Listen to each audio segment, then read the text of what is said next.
हाँ जी class, project management class. Hello students, we are moving with the next chapter that is roles and responsibilities of project managers.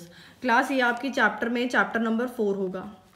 Right now class, this is a very easy chapter and a very scoring chapter as well. Right, क्योंकि अगर इसका question आता है आपको 15 marks में तो काफ़ी easy होगा आपके लिए लिखना ही answer. So what is roles and responsibilities of project manager. Class इसमें सिर्फ और सिर्फ ह्यूमन एस्पेक्ट्स की बात की गई है कि how human beings are related to projects. Right, क्योंकि अगर हम बात करें रॉ मटेरियल्स की, इनपुट्स की, रिसोर्सेज की, प्रोसेसेस की, मशीनरीज की, टेक्नोलॉजीज़ की, जितनी मर्जी हो, बट चलानी किसने है? एम्प्लॉयज़ ने ही चलानी है, ह्यूमन ने ही चलानी है. राइट, सो ह्यूमन एस्पेक्ट कितना इम्पॉर्टेंट है किसी प्रोजेक्ट के लिए. नो डाउट कि ह्यूमन एस्पेक्ट किसी भी बिजनेस के लिए भी उतना ही इंपॉर्टेंट है.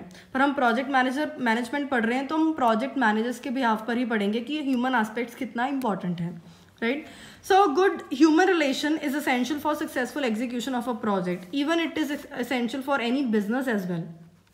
राइट, जितना अच्छा ह्यूमन रिलेशंस होगा, ह्यूमन रिलेशन सिस्टम्स होंगे किसी ऑर्गेनाइजेशन में, उतने अच्छे से ही प्रोजेक्ट्स बनकर आ पाएंगे, उतने अच्छे से ही जो प्लान्स हैं वो अच्छे से एग्जीक्यूट हो पाएंगे. To achieve the satisfactory HR in project setting, the project manager must successfully handle problems and challenges. Class, अब ह्यूमंस को मैनेज करने में एक ही दिक्कत आती है कि उनकी जो प्रॉब्लम्स हैं या चैलेंजेस हैं उनको अच्छे से हैंडल किया जाए. और वो प्रॉब्लम्स या प्रॉब्लम हैंडलिंग कौन कौन सी एरियाज़ में हो सकती है? That is relating to authority. Right, उनको कुछ लीडरशिप में प्रॉब्लम लग रही है. रिलेटिंग टू ओरिएंटेशन और ट्रेनिंग, उनको पता नहीं लग रहा काम कैसे करना है, दे नीड ओरिएंटेशन, उनकी ओरिएंटेशन होगी है फिर भी डाउट्स हैं. देन इज मोटिवेशन, उनको मोटिवेशन नहीं मिल रहा काम करने के लिए, they are not motivated to work. Right, then is group functioning और वी कैन से team work. They do not want to work for the team but they want to work for themselves only. Right, so ये कुछ basic challenges हैं जो हर organisation को face करने पड़ते हैं. So human side of project management, अगर हम बात करें एक गुड प्रोजेक्ट कब आता है?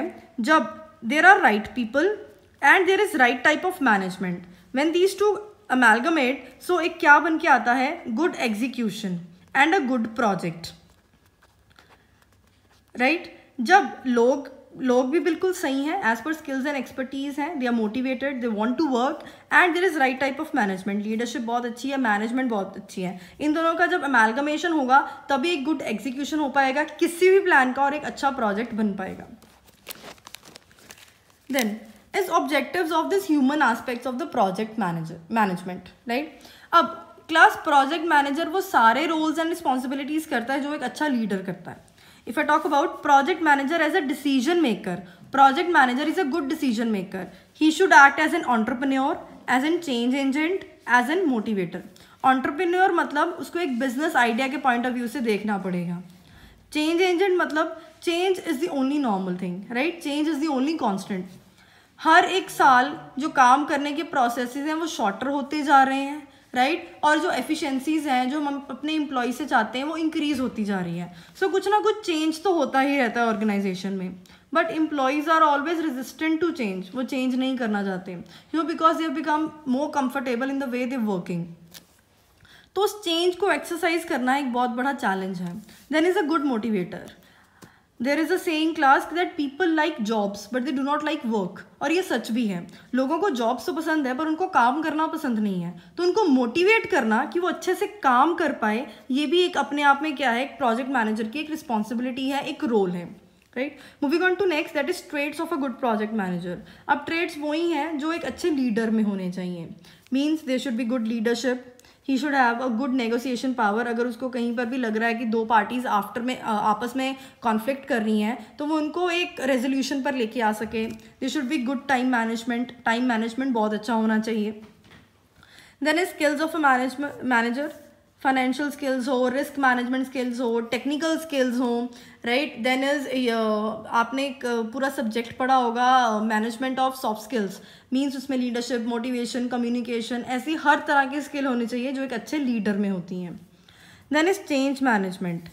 Reducing the negative impact of the change, कि लोगों को ये ना लगे कि अगर कुछ चेंज हो रहा है तो एम्प्लॉयज़ को ये ना लगे कि वो नेगेटिवली इफेक्ट कर रहा है, वो पॉजिटिवली भी इफेक्ट करता है और लोग उस चेंज को एक्सेप्ट करें. Right, so roles of a project manager, first one is the decision maker, he should be a firm decision maker, रोज अपने डिसीजंस को चेंज नहीं करने हैं, राइट। कम्युनिकेटर, गुड कम्युनिकेटर, मतलब उसकी बात सबको समझ में आए और जो वो कहना चाह रहा है उसी लहजे में समझ में आए। ही should be a good entrepreneur, वो प्रॉफिट मेकिंग के ऊपर भी देखे और अपने लोगों का ध्यान भी रखें। Then is a change agent, he should be a change agent, positive effects बताए चेंजेस के और लोगों से एक्सेप्ट कराए चेंज को। So class, if we talk about qualities or traits of a project manager, these are divided into two parts. First one is human skills और soft skills, जो आपने MSM में भी पढ़े होंगे, management of soft skills, right? Then is the hard skills. If I talk about soft skills, ये वही skills हैं जो किसी भी आपने management या अपनी business के class में पढ़ा होगा. That is leadership, influencer, decision maker, negotiator, communicator, training, a good trainer, time management, flexible, he should be very much presentation, he should have presentation skills, creativity, motivator. और इन्हीं skills को class interpersonal skills कहते हैं, मतलब वो अपनी team को कैसे मैनेज कर पा रहा है, कितना अच्छा डिसीजन ले पा रहा है, कितना अच्छा कम्युनिकेट कर पा रहा है, right. On the contrary, if you talk about hard skills, hard skills कौन सी होती हैं? The technical skills. For example, अगर किसी को डॉक्टर बनना है तो उसको MBBS करनी ही पड़ेगी, राइट। अगर किसी को फाइनेंस में अपनी एक्सपर्टीज़ लेके आनी है तो उसको फाइनेंस मैनेजमेंट का कोर्स करना ही पड़ेगा। So it is that expertise, ये एरिया है जिसमें वो काम करना चाहते हैं।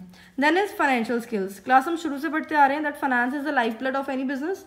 किसी भी बिजनेस के लिए, किसी भी एरिया के लिए फाइनेंस चाहिए ही होता है। तो हर एक प्रोजेक्ट मैनेजर को थोड़ी बहुत फाइनेंशियल नॉलेज तो होनी ही चाहिए, राइट। जो आपने चैप्टर पढ़ा है FM में, एंड उसमें भी सब्जेक्ट पढ़ा है FM में, और उसमें भी आपने चैप्टर पढ़ा है कैपिटल बजटिंग, वेरी इंपॉर्टेंट, कि हमारे पास पैसा है, हम कहाँ पर लगाएं, right. Then is risk management, yes, this is the third point. मतलब क्या है कि रिस्क ऐसी चीज़ है जो कभी भी हम उससे भाग नहीं सकते, राइट। रिस्क कहीं ना कहीं हर एक बिजनेस में, हर एक प्रोजेक्ट में रहता ही है। हम उसको या तो सप्रेस कर सकते हैं, उसका नेगेटिव इम्पैक्ट कंट्रोल कर सकते हैं, या तो हम उस नेगेटिव इम्पैक्ट को पॉजिटिव इम्पैक्ट में कन्वर्ट कर सकते हैं। ये आपको प्रोजेक्ट रिस्क के चैप्टर में मैंने लिखवाया हुआ है, राइट। सो ये तीनों चीज़ें क्या होती हैं? Hard skills, right. और अगर आप अपनी बुक में देखेंगे तो उसमें है interpersonal roles, transactional roles and transformational roles. Transformational roles, आप उनके साथ ये दोनों पॉइंट्स भी ऐड कर सकते हैं, जो मैंने अभी डिस्कस किए हैं, राइट। सो इंटरपर्सनल रोल्स क्या हो गए क्लास? ये सारे जो हमने अभी बात की है, नॉर्मल लीडरशिप की qualities, right. What is a transactional role? Transactional role मतलब जब एक प्रोजेक्ट मैनेजर एक लीडर की तरह बिहेव कर रहा है, मतलब आप इसको गुड वर्क दोगे, you give him good work, वो आपको रिवॉर्ड्स देगा। बट अगर आप काम करके नहीं दोगे और आप बुरा काम करके दोगे तो वो आपको पनिशमेंट्स देगा, राइट।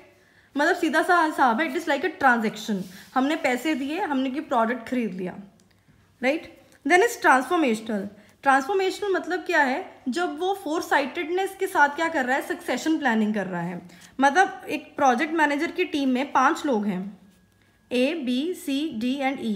उसको लग रहा है आगे जाके A और B प्रोजेक्ट मैनेजर्स बन सकते हैं, राइट। मतलब वो अपने रोल में उनको ट्रांसफॉर्म करने की कोशिश कर रहा है कि आगे जाके वो भी एक प्रोजेक्ट मैनेजर की तरह ही सोचने लग जाएं।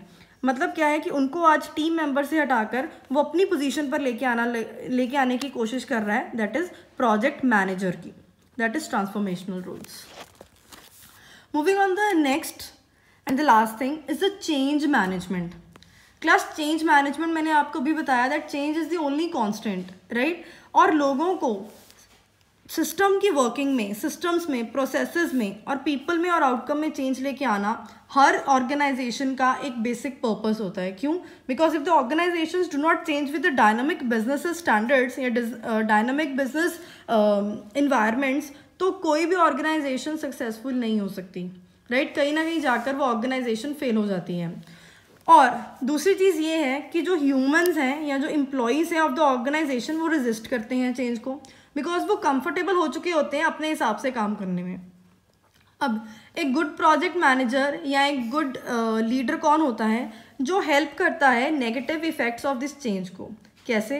वो एक प्रोएक्टिव कम्युनिकेशन करता है, मतलब लोगों को ये बताता है कि वो चेंज उनके लिए कितना अच्छा है, एम्प्लॉयज़ को बताता है, right. Encourages middle level management, जो टॉप लेवल मैनेजमेंट और लो लेवल मैनेजमेंट में ब्रिज गैपर होता है, राइट। वो गैप को ब्रिज करता है कि वो लोअर लेवल मैनेजमेंट की जो प्रॉब्लम्स हैं वो टॉप लेवल मैनेजमेंट के पास लेके जाए, पर वो मिडिल लेवल मैनेजमेंट को ही इतना इनकरेज कर जाता है कि वो अपने पार्ट पर ही लोअर लेवल मैनेजर्स को या लोअर लेवल वर्कर्स को हेल्प करता है कि वो चेंजेस को एक्सेप्ट करें।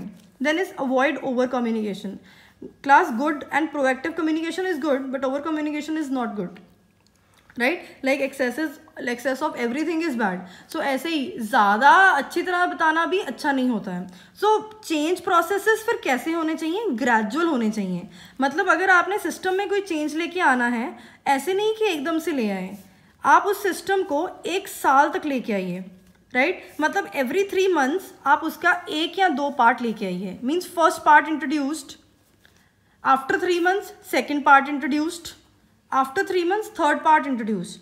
मतलब क्या हो गया, ऐसे करते करते करते आपने 1 साल के अंदर 4 पार्ट इंट्रोड्यूस कर दिए एक नए सिस्टम के।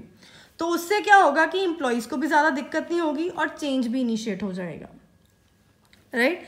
Next is the job areas और प्रोफेशनलिज्म इन प्रोजेक्ट मैनेजर्स। अब ये क्वेश्चन आ सकता है आपके फाइनल पेपर्स में, 5 मार्क्स के लिए इंपॉर्टेंट है कि जॉब कहाँ कहाँ मिल सकती है प्रोजेक्ट मैनेजर्स को, और ये आपके नोट्स में भी गिवन है जो iCloud में है, राइट। तो यहाँ पे मैंने डिस्कस किया है with just main points only. Construction and engineering work is a project related task.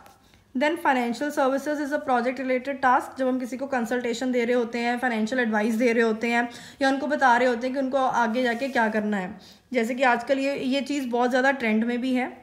लोग अपनी finance related problems, business related problems किन्हीं एक्सपर्ट्स के साथ डिस्कस करते हैं और वो प्रॉब्लम टू प्रॉब्लम चार्ज करते हैं, राइट। देन इस इंफॉर्मेशन टेक्नोलॉजी, यस ऑब्वियसली इसके ऊपर IT के ऊपर तो हर एक चीज़ ही प्रोजेक्ट रिलेटेड है।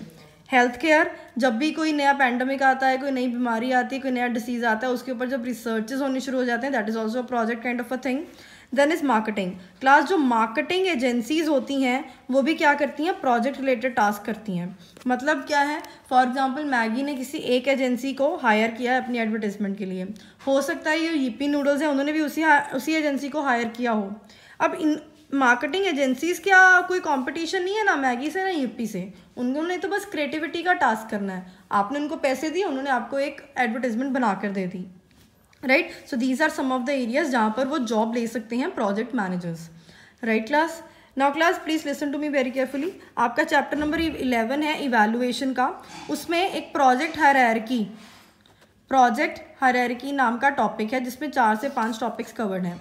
वो चैप्टर भी आप इस चैप्टर के साथ, वो टॉपिक भी आप इस चैप्टर के साथ लिख सकते हैं, बिकॉज वो भी ह्यूमन एस्पेक्ट्स के ऊपर ही बात कर रहा होता है, राइट। और ये चैप्टर और ये टॉपिक हमने क्लास में किया हुआ है।